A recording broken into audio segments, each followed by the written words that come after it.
Bien, nous voici donc réunis pour ce conseil municipal, on va dire l'un des principaux de l'année, puisqu'il contient ce fameux budget primitif. J'excuse pour démarrer Bélina Sandy. Alors, elle t'a donné programmation Elle l'a peut-être posé dans ma boîte aux lettres ce matin, je ne suis pas allée au courrier, donc on va dire qu'elle n'en a pas. D'accord.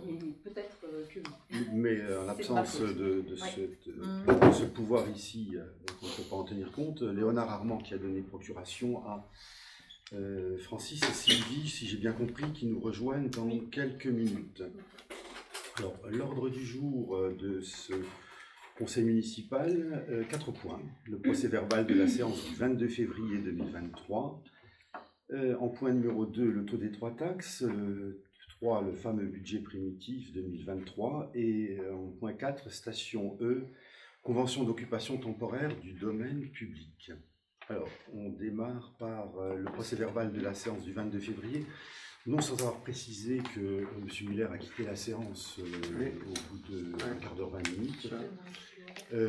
Contact a été pris avec la sous-préfecture concernant cette phase-là. Donc ton nom apparaît et la signature ne correspondrait, si tu veux bien la mettre, qu'à la période où tu étais présent. Sauf que je ne la mettrai pas. D'accord. Ça veut dire pourquoi bon, bien sûr, enfin comme tu veux. J'en mets pas parce qu'il y a juste un petit détail qui n'y est pas, c'est que si j'ai quitté la séance, c'est que je venais de subir des insultes et que je suis parti à ce moment-là. C'est un petit détail, mais il aurait été pertinent de... Oui, c'est difficile. Alors c'est difficile de marquer comme ça je comprends. Mais bon, je ne signais pas. Mais disons, quand on quitte comme ça en cours de séance, la règle veut qu'on soit soumis effectivement à la signature. Oui. Ce que je ne savais pas. Dans la mesure où aucun vote n'avait eu lieu jusque-là, je pensais que la signature, le nom n'apparaissait pas.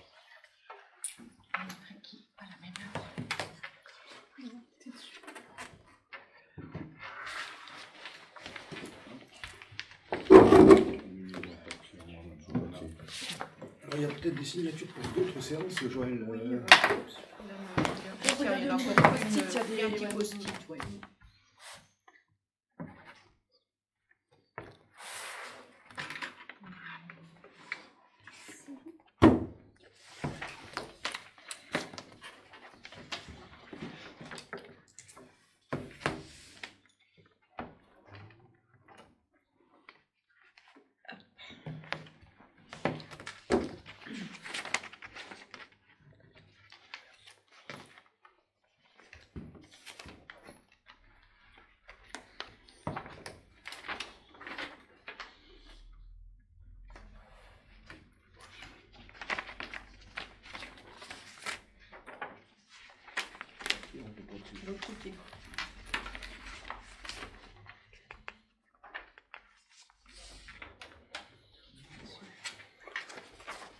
Alors,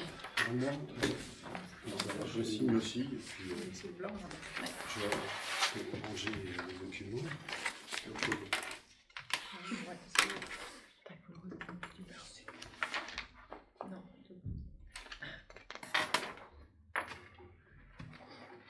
Sur 2 pages.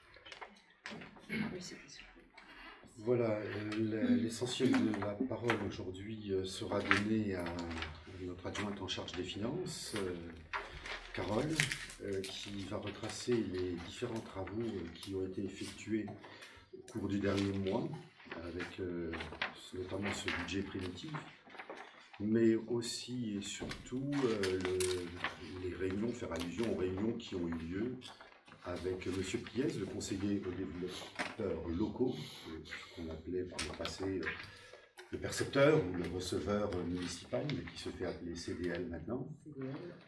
Et le lendemain, donc la commission des finances qui a pris connaissance et retravaillé le sujet. Voilà, à toi Carole. S'il vous plaît, monsieur le maire, est-ce que je pourrais avoir la parole? C'est-à-dire J'aimerais bien avoir la parole suite à la dernière réunion du conseil municipal où il y a eu sur Facebook... On est dans le point numéro 1 là. Je pourrais avoir la parole par rapport à ça. Par rapport à la dernière réunion du conseil municipal.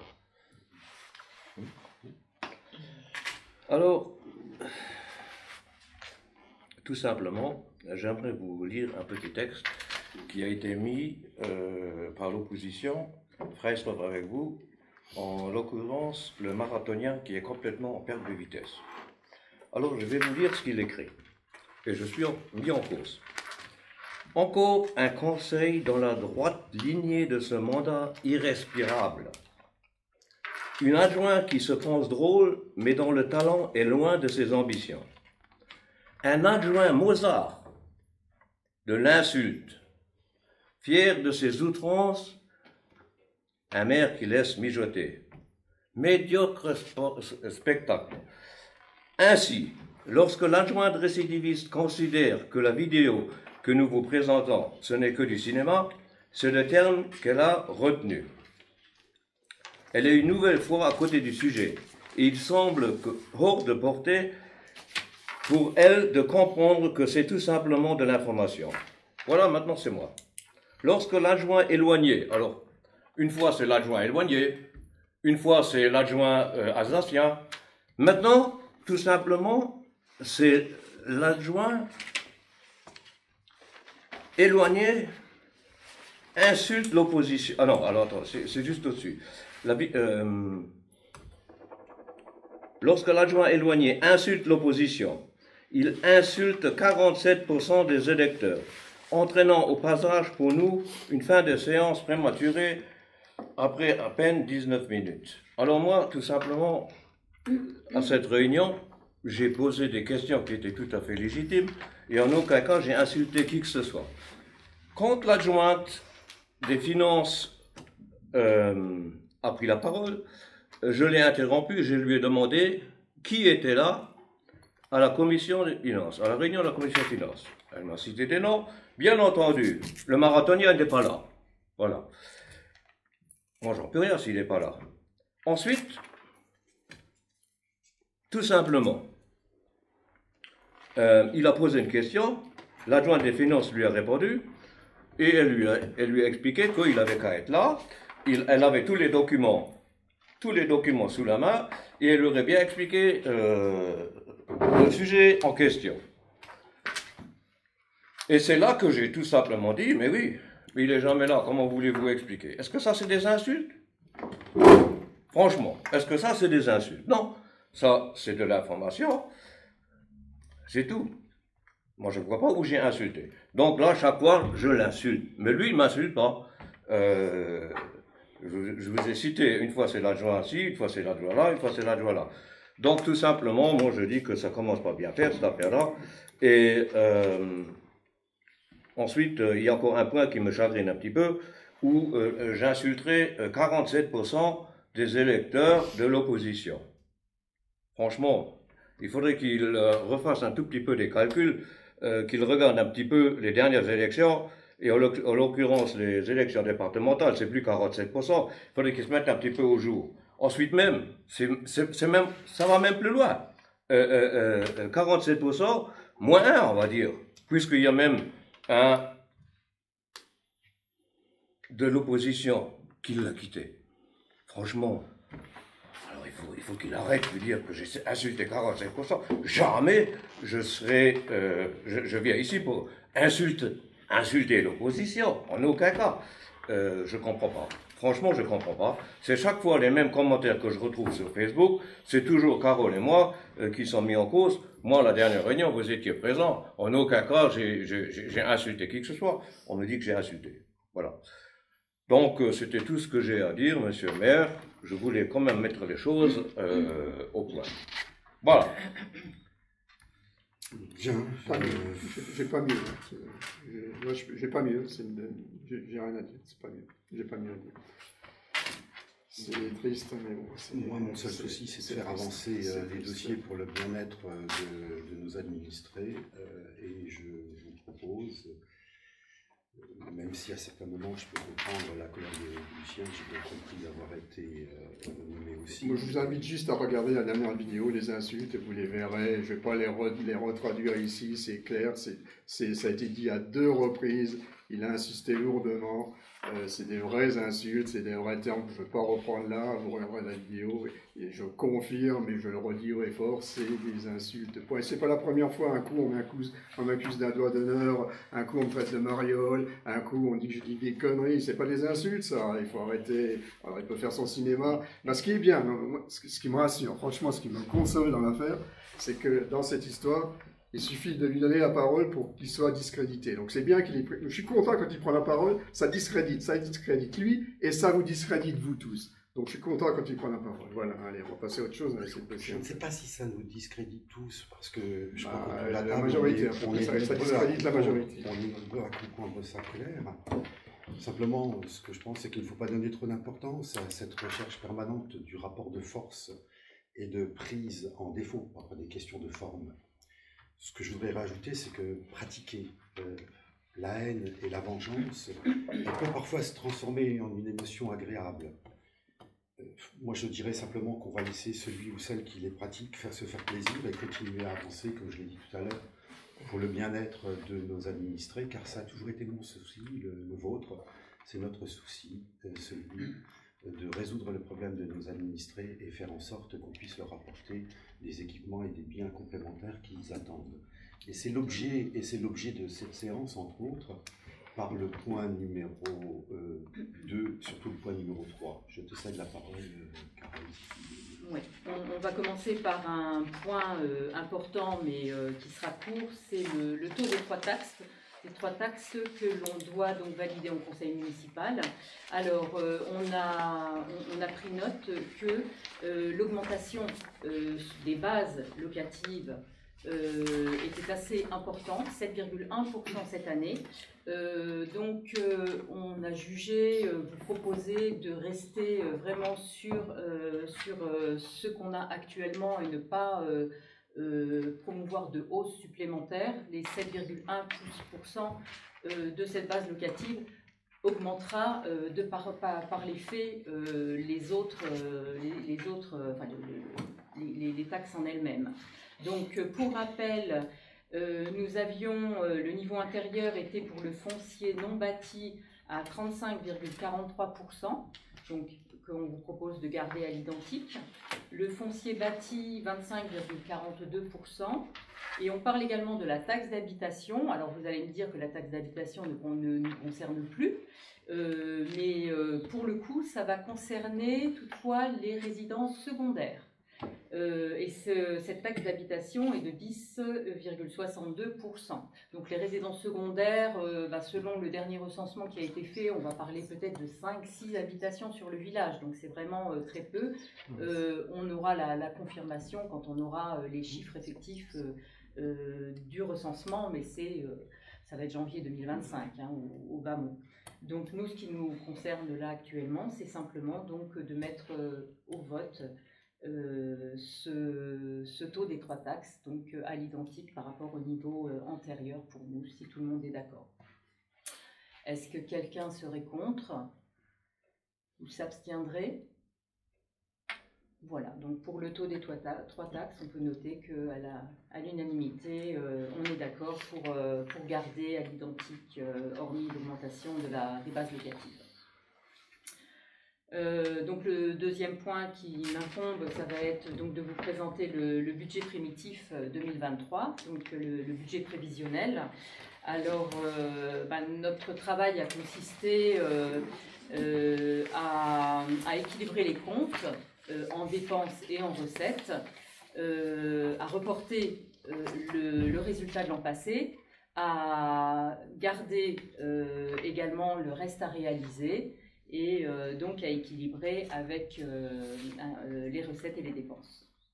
Donc, il faut pour cela qu'on provisionne les fonds de la commune, donc le porte-monnaie de la commune, pour faire face à toutes les dépenses jusqu'au prochain budget, et en essayant donc de calculer au plus juste ce dont on a besoin, en regardant d'un autre côté. Il faut qu'on tienne compte des rentrées d'argent, donc des dotations que reçoit la commune, les subventions que l'on a demandées et les recettes diverses du bois, des loyers, etc. qui sont assez moindres par rapport à l'ensemble. Ensuite, on essaye d'anticiper au mieux les dépenses. Alors bien sûr, il faut qu'on tienne compte de l'inflation galopante et dont on ne connaît pas malheureusement le chiffre exact pour l'année. C'est pour ça qu'il faut vraiment qu'on essaye de grossir un petit peu, d'être large par rapport aux dépenses, pour qu'en aucun cas on arrive en fin d'année avec un budget inférieur et certaines factures ou certains salaires qu'on ne puisse pas régler. Voilà. Il faut toujours qu'on soit capable de payer nos factures jusqu'au prochain budget. Nous avons donc établi ce budget au plus juste possible, de manière sincère, en essayant de minimiser un petit peu les recettes et les dotations que l'on pourrait obtenir pour évaluer et surévaluer un petit peu les dépenses pour qu'on puisse éventuellement faire face à une grosse inconnue, toujours l'inflation qui représente l'inconnue de l'équation, et éventuellement la potentielle hausse des carburants et des matières premières en général. Voilà. Donc ça a été le plus gros de notre travail. Alors, ce que je voulais juste signaler, je ne sais pas si je peux le signaler maintenant, mais on va le faire. On vous avait distribué, donc jeudi matin, on a distribué à tous les documents avec la convocation du conseil. Par contre, il s'est avéré que jeudi après-midi, à 13h15, Joël a reçu en mairie un courrier, un mail de la part d'Ayange, donc de la trésorerie d'Ayange, nous notifiant que, alors qu'on avait eu quand même juste le lundi la réunion avec M. Priest, donc, qui est le CDL d'Ayange, validant en fait tout le travail qu'on avait fait, lui-même ne nous a pas informé que le jeudi même, on allait avoir une information comme quoi, dorénavant, les comptes de chasse s'incluraient dans le budget primitif. Avant, on faisait le budget chasse apparaissait sur une comptabilité annexe. Dorénavant, ils ont changé un petit peu leurs imputations et il faut qu'on l'intègre au budget. Donc vous avez eu une balance de budget dans les 950 000 € en recettes-dépenses et ils nous ont annoncé qu'il y aurait une augmentation et qu'il faudrait qu'on provisionne en recettes et en dépenses les 14 000 € que génère la chasse dans nos comptes. Donc les tableaux malheureusement sont faux, ceux que vous avez. Ces 14 000 €, on va devoir les imputer en recettes au chapitre 70-35 et en parallèle, un mandat de dépense va être imputé au chapitre 65-888. Alors, on n'a pas fait de photocopie pour tous, mais je fais passer le document que Ayange nous a envoyé par mail jeudi. Si vous voulez en jeter un œil dessus, je vous le laisse passer le temps qu'on regarde un petit peu plus les chiffres. Voilà, je ne sais pas si vous avez d'autres choses à indiquer sur la chasse, sur cette imputation. Alors, à savoir que, est-ce que les personnes ont reçu le nouveau tableau ou pas là ? Non. D'accord. Non, ce qui est important, c'est de savoir voilà. qu'en fait, il y a 14 000 € de recettes. Il y a 14 000 €, mais ça vient en dépenses et en recettes. Donc ça s'annule. C'est simplement le total de la section de fonctionnement qui est rehaussé de 14 000 €. Donc si vous voulez bien prendre en page 5, je ne sais pas ce que vous avez, page 5, la vue d'ensemble, non ? Ah d'accord, ok. Donc la première page du tableau. La première page du tableau qui va reprendre la section de fonctionnement, chapitre par chapitre. On ne va pas faire du ligne à ligne, mais en gros, on va revenir quand vous allez déceler des différences entre le budget précédent et celui-ci, pour vous expliquer un petit peu pourquoi des différences. Donc en prenant en dépenses de fonctionnement le chapitre 11, la première ligne, tu n'as pas de... Si.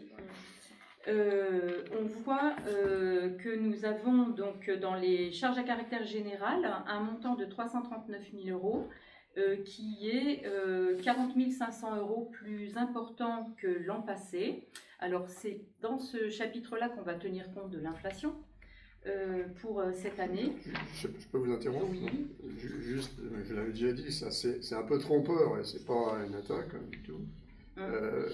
J'ai déjà dit, vous comparez au prévisionnel, vous ne comparez pas à la réalisation. Parce que si on compare à la réalisation, c'est pas 40 000, c'est 140 000 d'écart. Et c'est plus pareil. Oui, et, alors, bon, il faut juste savoir trompeur que, de prendre ça comme référence. Mais il faut savoir que ces trames sont les trames officielles de la trésorerie. Je sais bien que c'est le logiciel qui vous le présente comme ça, voilà. Ça j'ai bien compris. Ouais. Mais bon, dans la réflexion, ça ne vous empêche pas de faire une réflexion par rapport à la réalité et non pas par rapport à la prévision. Rien ne vous empêche de venir avec le réalisé qu'on a étudié au dernier conseil. Oui, mais c'est présenté comme ça, expliqué comme ça. On pense que ça a évolué de 40 000, alors qu'en fait, ça va évoluer si on maintient ça de 140 000, puisqu'on était à 196 000 et non pas à 298 000 sur 2022. C'est pas pareil. Voilà. Alors, ce qui, en faisant cette remarque, était déjà le cas l'année dernière. Je sais, non, mais je sais bien. Non, mais ce que je veux dire, c'est que la même différence existait déjà l'année dernière. Oui, mais c'est pas, enfin, pour moi, dans la réflexion, j'ai un peu de mal à chaque fois qu'on fait mais on est obligé de suivre un petit peu sur la présentation, j'ai bien compris, mais dans la réflexion de la trésorerie. Hein. Donc, les 339 000, donc, cette évolution tient compte de l'inflation, des travaux ONF également, et pour une grosse partie du périscolaire cette année. Alors, je ne sais pas si Frédéric, tu peux en parler. Parce qu'effectivement, ces dernières années, on a tendance un petit peu à avoir une augmentation au niveau des frais, la facturation des PEP, parce qu'en fait, c'est un petit peu trompeur. On s'est basé d'abord sur la période Covid, où effectivement le périscolaire était fermé, ce qui fait que ça nous avait beaucoup moins coûté, je crois que c'était en 2020. Et là, actuellement, on est en train de voir les augmentations régulières. Alors, en sachant qu'on a du personnel supplémentaire, dans la mesure où on a plus d'enfants qui fréquentent le périscolaire entre midi, par exemple. Donc ça forcément, c'est un coût, parce qu'il y a une réglementation qui oblige, au-delà de plus de 10 enfants, il faut avoir plus de personnel. On avait aussi du personnel qui était en contrat aidé, et là, qui passe en contrat complet, entre guillemets. Et donc, du coup, forcément, ça augmente la charge de personnel. Voilà. D'où les coûts plus élevés.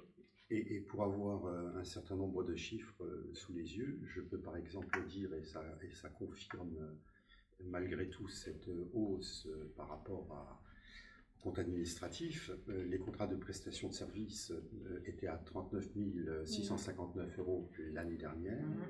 Selon les prévisions, ils passeraient à 125 000. Voilà. Alors, il faut savoir que les PEP, l'année dernière, nous ont facturé qu'un semestre. Pour des raisons qu'on ne connaît pas, ils nous ont envoyé seulement la facture en ce début d'année. Donc, il faut réintégrer à ce budget la dépense en question, plus celle prévisionnelle de cette année, dont on n'est pas sûr qu'elle sera réalisée en dépenses en totalité s'il s'avère qu'ils agissent comme l'année dernière et que le dernier trimestre... Il y a toujours un décalage en fait. Parce il y a toujours, mais on ne peut pas prendre le risque de sous-estimer la dépense à cet endroit parce qu'on a un délai de paiement si la facture devait arriver prématurément. Je voudrais juste rajouter, Frédéric, à ce que tu as dit, c'est très bien. N'oublions pas une chose, c'est que si les dépenses augmentent au niveau du périscolaire, les recettes augmentent aussi, puisqu'en parallèle, il y a une refacturation aux communes qui adhèrent au dispositif, à savoir chez Méliseux, Dachstein, etc. Donc ces dépenses elles sont supportées en fait. Elles apparaîtront pour moitié chez nous et puis plus importantes en recettes, pas forcément estimées dans la justesse non plus cette année, dans la mesure où on ne connaît pas la date des facturations. Et puis il suffit de nouveau un événement comme un Covid et le périscolaire sont de nouveau fermés pour retomber nouveau dans des tarifs moindres. Ou il suffit qu'il y ait beaucoup plus d'enfants, parce que cette année, on a la part méridienne, les enfants peuvent rentrer chez eux effectivement entre midi, ce qu'il y a un bus qui le permet. Mais admettons que l'année prochaine, les communes avoisinantes ne veulent pas participer pour le bus. On pourra très bien imaginer avoir plus d'enfants au périscolaire, donc plus de personnel, donc un coût supplémentaire. On peut l'imaginer, mais pour ça, pour l'instant, ce sont C'est à partir de 25. Hein, Voilà. Donc ça, ce sont uniquement des suppositions. Ouais. Qui n'ont aucun placement, aucune valeur. Oui, parce qu'on va préciser quand même qu'à partir de 2025, la région Lorraine n'interviendra plus sur la tranche méridienne, apportera une petite subvention aux collectivités concernées, c'est-à-dire chez Brialstein et Leskirch, et que s'ils décident de ne plus faire appel à ce transport coûteux quelque part, on aura davantage d'enfants, mais ce sera donc sur l'année scolaire 2025-2026. Oui. Donc pour l'instant, et là, aucune décision n'est prise pour par les l'instant, communes pas en question encore. pour le moment. Non, pas encore. Ouais. Et donc, pour expliquer que là, il y a déjà 85 000 € supplémentaires prévus, c'est ce que tu allais dire, Carole. Voilà, uniquement pour le périscolaire. Voilà. Au chapitre 12, on voit également une progression des chiffres. Donc là, la hausse est en fait pour couvrir la hausse possible de l'indice et des cotisations salariales, puisque c'est un chapitre qui correspond au salaire. Donc on est dans l'éventualité, souvent en juillet, vous avez des augmentations d'indices qui est accordée par rapport à l'inflation. Donc effectivement, on peut penser qu'on subira une nouvelle hausse d'indices. Donc là, il faut provisionner en ce sens. Mais là, on était plus proche de la réalité au CA, puisque ce sont des dépenses qu'on maîtrise relativement bien en début d'année. C'est donné. Au CA, on avait 220 000 contre 229 000 prévus l'année dernière, par exemple. Ensuite, au 65, et c'est là qu'on va avoir l'imputation de la chasse, donc des 14 000 € de la chasse, donc on arrive à 83 000 €. Donc dans le chapitre 65, donc la chasse sera dans le 65 888, comme je vous en ai donné lecture tout à l'heure. Donc on en tient compte. Ensuite, vous avez les charges financières qui correspondent aux intérêts d'emprunt pour 12 000 € pour ce qui est des dépenses. Et on arrive donc à des dépenses de fonctionnement. Le total des dépenses prévues est de 680 414,90. On descend ensuite aux recettes de fonctionnement. Le 013, c'est les remboursements de sécurité sociale. On avait 500 €, là on n'a rien mis, ça c'est vraiment en fonction des maladies. On n'a fait aucune prévision, on donne des vitamines à toutes les personnes chaque jour. Elles ne seront pas graves. Au 70, et là c'est là que l'on retrouve donc dans les 69 300 € les 14 000 € de chasse que l'on a en recette cette fois-ci au chapitre 70-35, d'où la hausse de ce chapitre. Ensuite, vous avez les recettes, impôts, taxes, dotations, etc. qui sont données, donc on n'a pas à trop revenir là-dessus. Au chapitre 75, vous avez les loyers qui sont perçus, donc pour 34 000 € sur les loyers des professionnels de santé et le loyer du logement au-dessus de la mairie, essentiellement. Au chapitre 77, on peut voir un produit exceptionnel, donc avec une grosse somme, 31 000 €. En fait, cette somme-là, par rapport à l'an dernier où on était à 5 000, ça correspond en fait aux travaux que l'Église et le Conseil de fabrique veulent entreprendre. Et comme on l'a déjà pratiqué auparavant, on fait passer ces travaux à la charge de la commune pour pouvoir faire récupérer la TVA au conseil de fabrique. C'est une entente, ça a été validé par la trésorerie d'Ayange qui nous a validé ce principe, et également par la préfecture, la sous-préfecture. Qui n'était pas contre cette opération de bienveillance envers notre conseil de fabrique. Donc l'administration valide le fait que personne ne paye la TVA finalement. La TVA est payée d'un autre coût, mais nous, on la récupère Oui, un an après. donc au final, Voilà. ok, donc au final, personne ne la paye, puisque vous la récupérez. Oui. Donc c'est quand même, bon, c'est tout, je suis étonné, ça veut dire que l'administration accepte que ces travaux soient, Elle n'accepte pas, elle n'est pas contre. Pas contre. hors C'est TVA. mieux que l'État paye à l'Église. Voilà. Ouais, c'est oui, c'est un peu Une façon détourné. de voir les Oui, choses. oui, c'est étonnant quand même. Ah, ça se Ça fait peut comme ça peut-être depuis. bien Non, mais longtemps. je dis pas que. Depuis bien longtemps. je dis- C'est les je- us et coutumes. Non, Alors, je Ouais, dis pas mais que c'est je peux comprendre l'explication, en même temps, je peux en partie l'expliquer. On bénéficie de ce qu'on appelle le droit local, Ouais. et le conseil de fabrique, en fonction de ses moyens, doit remettre en état le presbytère et l'église. En fonction de ses moyens. On sait que les moyens de cette association, organisme, ne sont pas extensibles à souhait, et que d'une manière ou d'une autre, il peut nous appartenir d'avoir en totalité les travaux à notre charge, ce qui aurait pour effet de bénéficier, au même titre des travaux communaux, de bénéficier de ce retour de TVA.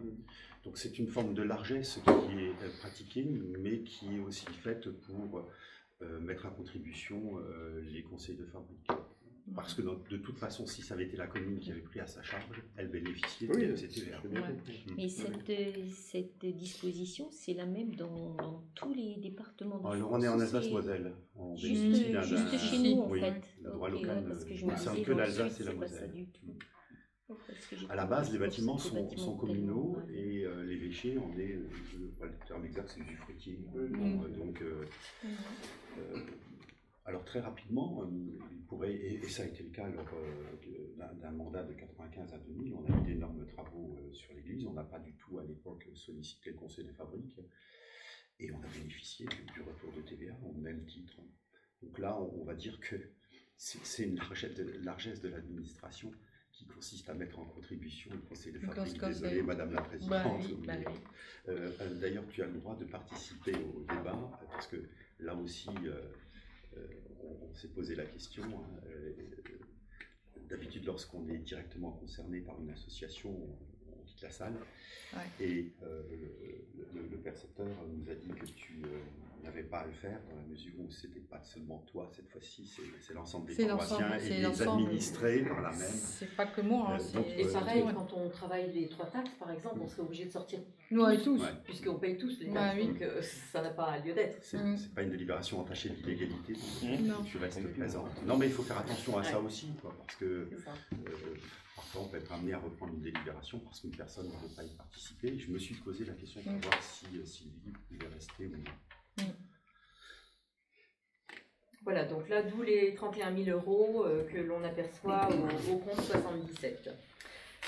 En descendant un petit peu au 0,42, on voit 2 000 euros. Ça, c'est les travaux de régie, pareil que fait l'employé communal, et pour lesquels on peut récupérer la TVA. Donc, on approvisionne pour 2 000 euros cette année. Et donc, en ayant les recettes globales, le total, 733 800 en globalité. Alors, ce qui va nous permettre de revenir en haut au 0,23 et de pouvoir déduire le total de 283 800. Donc, c'est en fait le total des recettes de fonctionnement qui s'élève à 964 214,90. Plus 14 000 totalité, plus les 14 000. Donc c'était vous avez 950 000 quelque chose sur votre document, plus les 14 000. Et donc là, on en déduit le montant qu'on notera au chapitre 23, soit de 283 800, et que l'on retrouvera en report en section d'investissement plus tard. Voilà. Je vous propose de regarder la section d'investissement maintenant, s'il n'y a pas de questions. Moi, j'ai juste une remarque au cours de la dernière décennie, parce que je m'amuse à titre privé à faire un petit tableau, ce que chacun peut faire avec les documents qu'on a. Les 283 000 euros qu'on reporte à la section d'investissement sont les plus importants que je vois au cours de la dernière décennie. C'est dire que, félicitations, on a... Qu'on est pingre. Ouais, enfin, disons, On a des projets en vue et le fait de Voilà. faire très attention au niveau des dépenses, Ouais, et on va en ce parler qu'on tout peut de nous suite. reprocher un peu aujourd'hui, hein, c'est peut-être que ça ne bouge pas assez à certains endroits, mais si on a des projets ambitieux, il faut se donner les moyens de les réaliser. Et le fait de basculer 283 000 € à la section d'investissement, ça permet quand même d'envisager D'avoir un autofinancement les choses plus important. sereinement. Tout à fait. Et donc on en reparle directement en section d'investissement parce qu'on va revoir tout de suite dans les dépenses d'investissement au chapitre 20. On a un montant de 80 000 € prévisionné, si on peut dire comme ça, qui va en fait couvrir les provisions pour le pôle médical, pour la maison médicalisée. Cette provision va être nécessaire pour payer les honoraires et les études du bureau d'études pour cette année, puisqu'on va avoir l'étude des sols, on a déjà demandé des devis, l'étude des sols, l'altimétrie également qui a été demandée, donc on est obligé donc de passer par des demandes, par des offres sur plusieurs bureaux. Donc ça va être provisionné dans ces 80 000 € qui nous emmènera jusqu'à l'obtention du permis de construire. L'altimétrie, c'est quoi? En fait, l'idée, c'est d'anticiper la... Alors, il y a deux choses. Elle a parlé de l'étude de sol. Celle-ci va nous permettre de savoir sur quel type de fondation on va pouvoir travailler. Va-t-il falloir faire comme au foyer, construire des pieux, ou bien peut-on simplement mettre une fondation classique?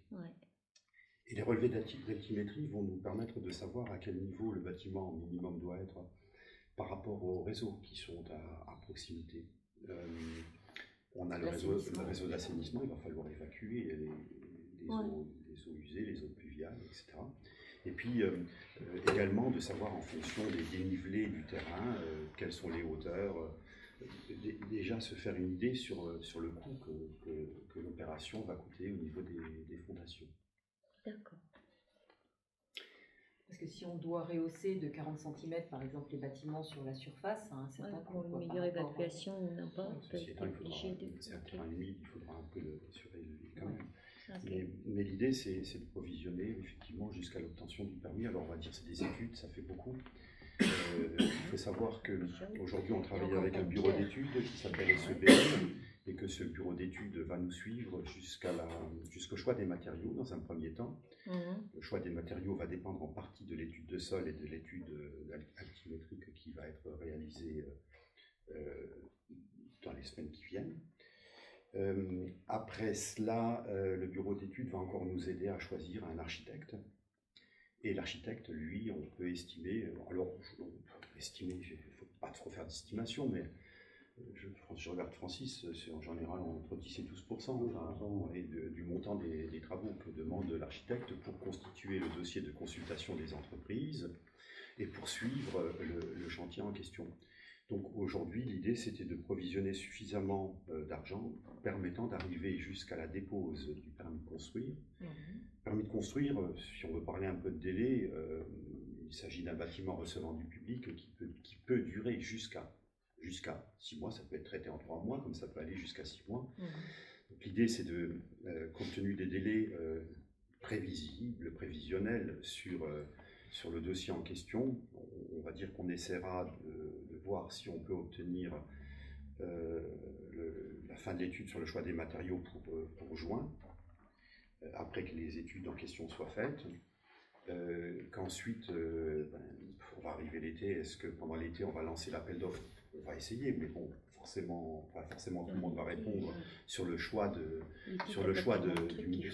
On dit architecte, mais en fait, on appellera ça un maître d'œuvre, en l'occurrence, qui, lui, prendra tous les documents de travail de SEBL, les consignera sur le dossier qu'on appellera alors le permis de construire et qui pourra être déposé, on l'espère, le plus tôt possible, en tout cas avant la fin de l'année. Voilà, et je te laisse la parole pour la suite, parce qu'il y a autre chose qui suit. Forcément, vous allez me dire, et la suite. Effectivement. Donc on redescend directement sur les 277 000 euros que l'on voit au chapitre 21, les immobilisations corporelles.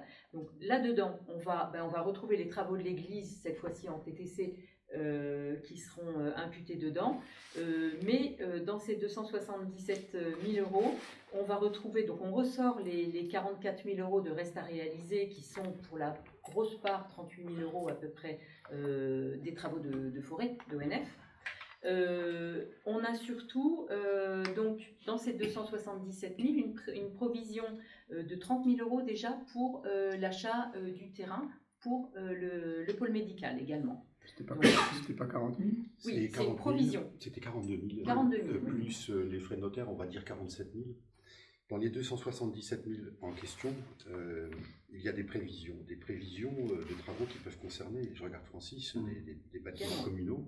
De la voirie, c'est du 21 aussi. En fait, par exemple, sur les travaux communaux, si demain on a la chaudière de l'État, enfin je dis une bêtise, ou il y a une tempête, il va falloir avancer l'argent.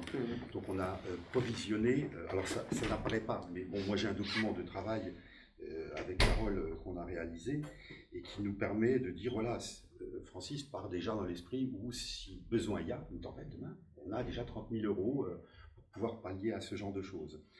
On peut aussi avoir des problèmes de voirie. D'ailleurs, Francis n'est pas là, mais je lui ai demandé de voir si on ne pouvait pas faire quelque chose. Les routes commencent à se faïencer énormément et mettre un petit peu de bitume pour éviter qu'avec le gel de l'hiver prochain, ça explose de partout. Et d'ailleurs, on le voit sur toutes les routes et pas qu'à Freistroff. Le problème de Freistroff, c'est qu'on a 12 km de voirie communale et que c'est un gros poste de dépense. Donc, on a déjà provisionné aussi. Et tout ça, c'est dans le 21. Donc, quand Carole dit qu'on a provisionné 30 000 euros pour le pôle médical, c'est sans compter sur le fait que si on a la chance de ne pas dépenser 30 000 euros, Francis n'est pas dépensier sur des bâtiments communaux ou d'autres choses, sur de la voirie ou sur des éventuels soucis qu'on pouvait rencontrer, évidemment, les 47 000 seront là. Mais je crois qu'aujourd'hui, ce qui est important, c'est de montrer qu'on passe à la vitesse supérieure sur le pôle médical. Qu'on se donne les moyens en fonction des taux, enfin du temps qui nous est imparti de payer ce qui est à payer. Et même, on va dire que si on n'a pas de soucis sur des bâtiments, sur la voirie ou autre, tu as dit 30 000, les 47 000 à cause des frais de notaire. Ils seront dans l'enveloppe. Ils sont dans l'enveloppe. Ouais. Mais ce qui est important, c'est de dire aujourd'hui, dans l'état d'esprit, maintenant si, peut-être qu'on sera obligé d'utiliser des 30... Enfin, imaginons que cet été, on ait une tempête dévastatrice, comme ça a été le cas dans le coin de Vichy l'année dernière. On peut avoir tous les toits à refaire et cet argent peut être déjà, en attendant le remboursement des assurances, utilisé pour la remise en état en attendant. On peut avoir des dépenses, mais cet argent-là, dans l'esprit, tu as dit c'est 30 000, c'est certainement plus, peut-être en fin d'année quand on viendra avec le compte administratif, on dira finalement on les a peut-être notés. L'idée, c'est de provisionner, faire en sorte que dès qu'on a le permis, on puisse passer chez le notaire pour l'acquisition de ce terrain et envisager la suite. Mais la suite ne s'envisagera pas après l'achat du terrain. La suite va s'envisager dès cet été ou automne, lorsqu'on aura plus de précision sur le coût du bâtiment, où on tentera de rencontrer la Banque des Territoires, qu'on a déjà vu de façon à envisager, et puis attendez, aussi demander les subventions, de façon à envisager, je ne vais pas dire plus sérieusement, parce que ça voudrait dire qu'on n'est pas sérieux, mais plus finement le mode de financement de ce projet. Je te laisse la parole. Voilà, oui. Donc là, dans les 277 000 euros, on a prévu également de rentrer dans ces prévisions la réfection, la rénovation du terrain multisport. Donc ça aussi, ça rentre dedans. Frédéric, si tu veux juste... Oui, alors on a fait, effectivement, on a été labellisé Terre de Jeu. Et donc ça nous a permis en tout cas de remplir, d'appuyer davantage le dossier de demande de subvention qu'on a fait auprès de l'ANS. Donc tout le dossier a été complété, envoyé, ils l'ont bien reçu. Tel que présenté en conseil municipal. Oui. Cœur du jeu, c'est l'Agence truc, nationale du sport.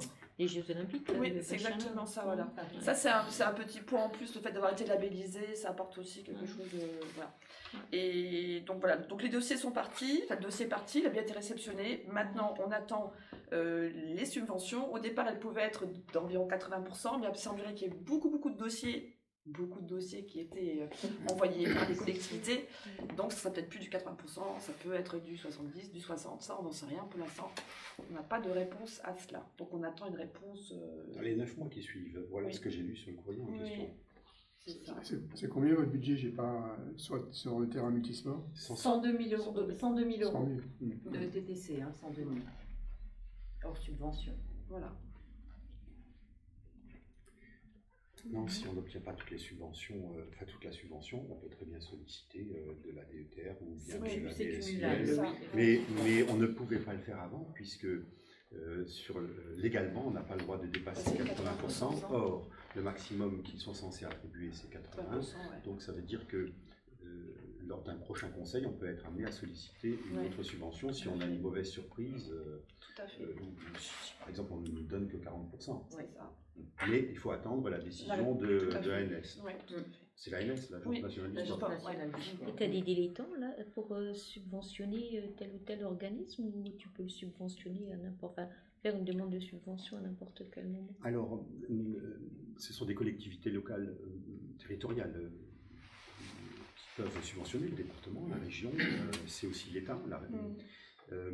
En fait, ils ont des critères d'attribution de subventions, il faut regarder si notre projet rentre dans ces critères. D'accord. Et suivre un cahier des charges. Oui, mais ça, tu peux le faire à n'importe quel moment de l'année, à n'importe quel... Bah là, c'était moment dans le de- cadre de Paris 2024. Oui, d'accord. Mais si Alors, par s'il y a des exemple, la crédits qui peuvent être subvention- attribués, j'ai compris ta question, s'il y a encore des crédits qui peuvent être attribués, s'il n'y en a pas, ils sont sur l'exercice suivant. D'accord. Mm. Ok. Mais c'est vrai que tu claques pas des doigts en disant tiens, je sollicite la subvention et tu l'as demain. Oui. Il y a un délai, d'ailleurs, c'est tellement vrai que votre dossier, vous l'avez travaillé à partir du conseil de l'année dernière Ouais. et que vous n'avez eu la validation que il y a quelques semaines. C'est ça. Tout ce qui était le plus long, c'était surtout la labellisation de terre de jeu. Ça a pris un certain temps. Donc, maintenant qu'on a eu, ça apporte un petit plus. Alors, aux dépenses d'investissement, on peut noter aussi 88 500 euros au chapitre 16 qui correspond au capital d'emprunt. On arrive ensuite, on retrouve au 0,40 les travaux de régie à hauteur de 2 000 euros. Pour un total de dépenses d'investissement qui ressort à 576 149,89 euros. Pour ce qui est des recettes d'investissement, on retrouve donc la grosse partie des subventions d'investissement, 94 700, donc qui sont justement les subventions relatives au terrain multisport, les subventions également que l'on avait demandé, qu'on recevra sur les travaux de forêt, l'ONF. Ensuite, on descend en 1068. On arrive à un excédent de fonctionnement capitalisé à hauteur de 172 649,89. Donc ça, c'est un total que nous avons déjà voté lors d'un précédent conseil. Et en fait, ce 1068, il couvre les restes à réaliser. Et permet d'apurer le déficit d'investissement de l'année N-1, à savoir qu'on était sur un déficit d'investissement l'année dernière de 128 649,89, donc plus les restes à réaliser, 172 649,89. Voilà. Que vous dire d'autre? C'est un peu tout. Les totals des dépenses... les totales des recettes financières s'élèvent à 197 649,89. On arrive donc à un total de recettes d'investissement de 576 149,89. Voilà. On retrouve donc en recettes d'investissement les 283 800 qu'on avait donc sur la partie fonctionnement sur la première page. Et donc pour information, on vous notait donc un autofinancement prévisionnel dégagé de 281 800 euros pour cette année. Voilà ce que je peux vous dire de ce budget. Je ne sais pas s'il y a des questions. Voilà, donc ce que je vous propose, c'est de mettre au vote ce budget prévisionnel et de demander si quelqu'un est contre ces comptes. Voilà, quelqu'un s'abstient? Voilà, ben je vous remercie pour l'équipe pour cette validation. C'est à Frédéric, ce que j'avais oublié de dire, c'est que le conseil à 16h30, il s'est imposé par rapport à un conseil communautaire. Il ne s'agit pas de mettre une heure de fin, mais il s'agissait de se donner les moyens surtout de pouvoir le travailler correctement. Et donc, Frédéric, tu vas nous présenter le dossier station. Oui, station, oui. Ouais. Alors, dans le cadre effectivement de ma fonction en tant qu'élu à la communauté de communes, et en tant que vice-présidente en charge de la mobilité, j'ai eu l'occasion de rencontrer la société Station I. Donc, c'est une société qui propose l'installation de bornes de recharge électrique pour les véhicules sur l'ensemble du territoire, et surtout sur les communes qui ont un intérêt économique.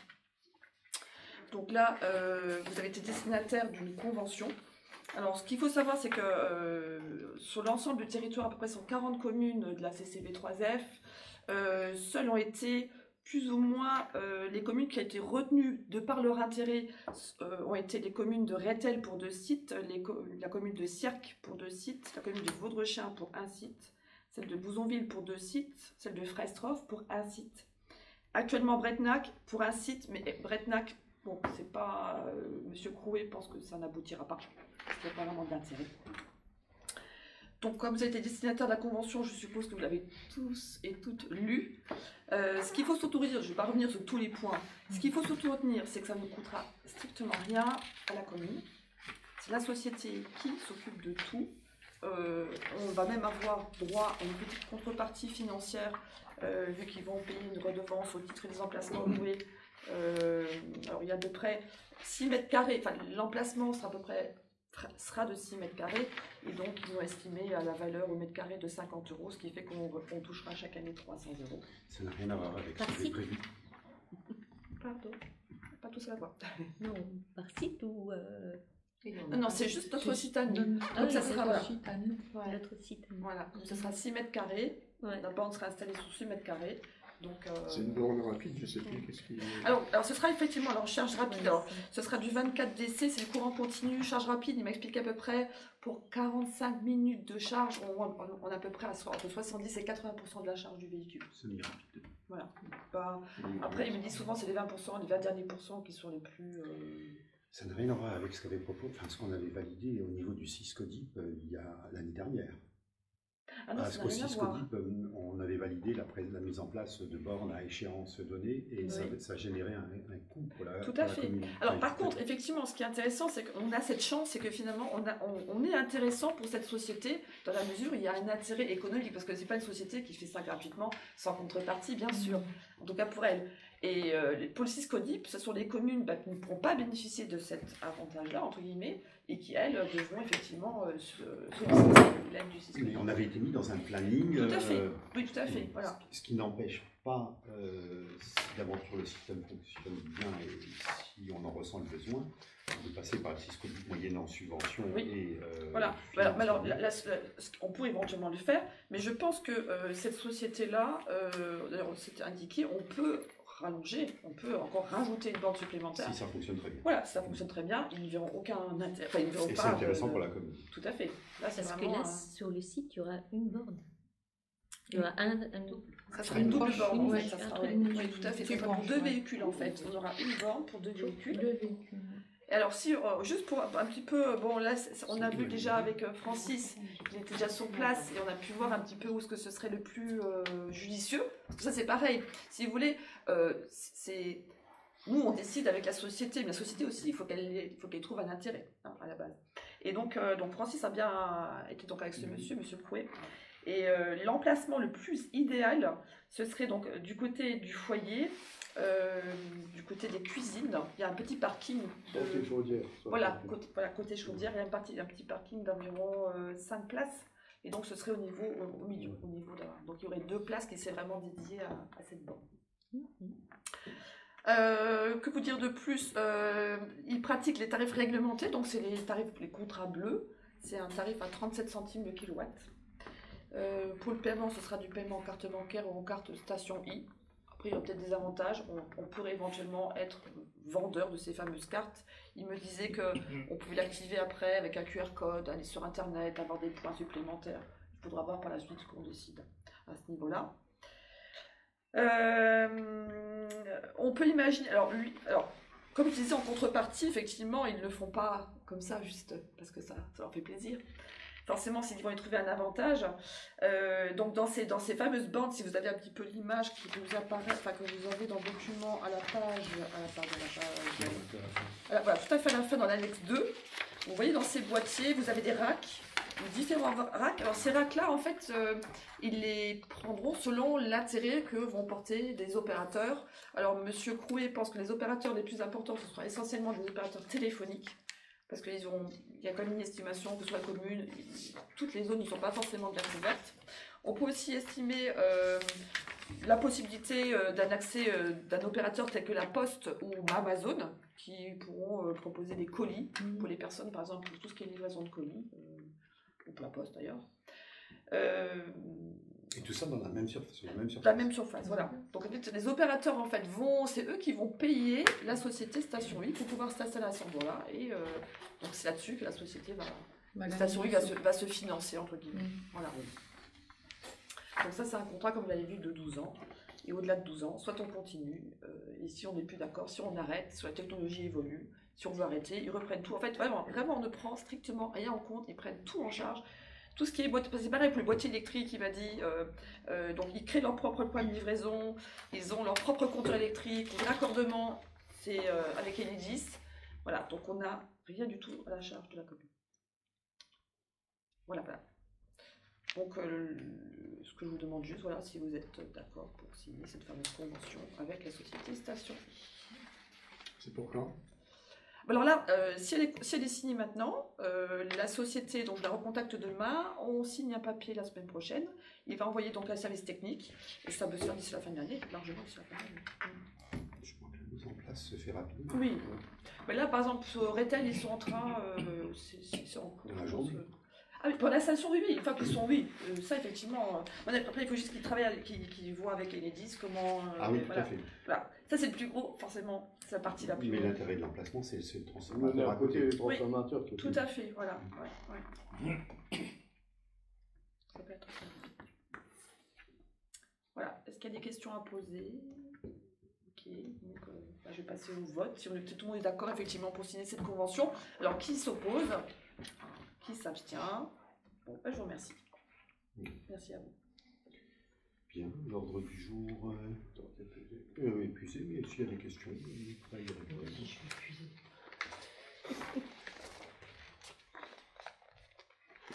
Si c'est le cas, juste vous dire qu'il y a quelques documents à signer et qu'on se reverra obligatoirement le 9 juin.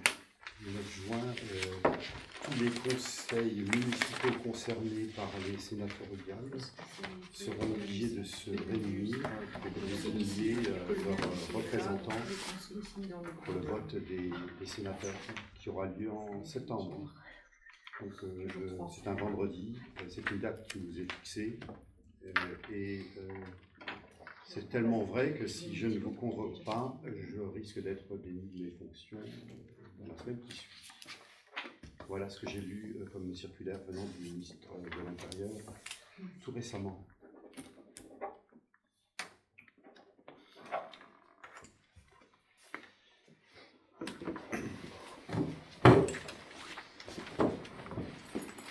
Il y a 3 documents à signer, ouais. Oui, toujours 3, comme d'habitude.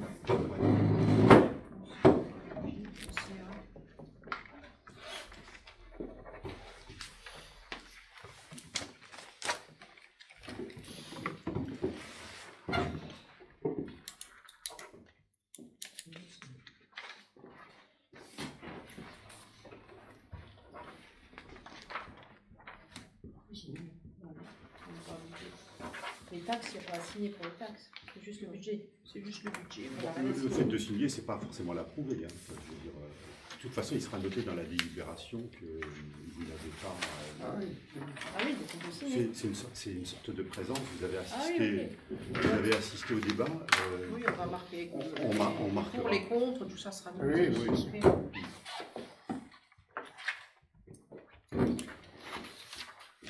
Ce sera noté dans la délibération, évidemment. Configuration, mais sur le document, je le